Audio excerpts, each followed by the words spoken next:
আওয়ামী লীগের ভাবমূর্তি ক্ষুণ্ণ করে নোয়াখালী-৪ আসনের সংসদ সদস্য একরামুল করিম চৌধুরীর অন্যায় আচরণ দাবি করে প্রতিবাদ জানিয়েছেন জেলা আওয়ামী লীগের সভাপতি অধ্যক্ষ AHM খায়রুল আলম চৌধুরী সেলিম। মঙ্গলবার সকালে নোয়াখালী প্রেস ক্লাবের সংবাদ সম্মেলনে এ অভিযোগ করেন তিনি। এ সময় অন্যদের মধ্যে উপস্থিত ছিলেন জেলা আওয়ামী লীগের সহসভাপতি শিহাবুদ্দিন শাহীন, সাধারণ সম্পাদক শহীদুল্লাহ খান সোহেল, সুবর্ণচর উপজেলা আওয়ামী লীগ সভাপতি বাহার উদ্দিন খেলন, সদর উপজেলা আওয়ামী লীগের সাধারণ সম্পাদক আতাউর রহমান নাসের সহ নেতাকর্মীরা। এ সময় জেলা আওয়ামী লীগ সভাপতি ও সুবর্ণচর উপজেলা নির্বাচনে চেয়ারম্যান প্রার্থী খায়রুল আলম সেলিম বলেন, সুবর্ণচর উপজেলা নির্বাচনে সংসদ সদস্য একরামুল করিম চৌধুরী প্রভাব বিস্তার করছেন।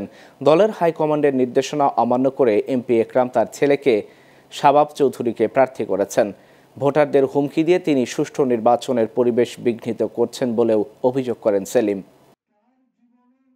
যদি কিছু করস কিন্তু খবর আছে, এইভাবে উনি ধমক দিতেছে অহরহ সবাইকে। আমি এই জন্য আশঙ্কা করতেছি সুষ্ঠু নির্বাচনের ব্যাপারে। আমি এই সুষ্ঠু নির্বাচন করার জন্য আমি প্রশাসনকে অনুরোধ করতেছি যে আপনারা অস্ত্র উদ্ধার করেন এবং এই সন্ত্রাসীদেরকে গ্রেপ্তারের ব্যবস্থা করেন। কালকে যে সন্ত্রাসীকে ধরা হয়েছে এর কাছে অস্ত্র আছে, এ বহু মামলার আসামি। নোয়াখালীর একমাত্র নেতা আপনি শেখ হাসিনার অত্যন্ত বিশ্বস্ত, আপনি দলেরও বিশ্বস্ত। আপনি দলকে যেভাবে পরিচালনা করতেছেন আমরা আপনার প্রতি কৃতজ্ঞ। আমাদের গৌরব আপনি, আমাদের অহংকার আপনি।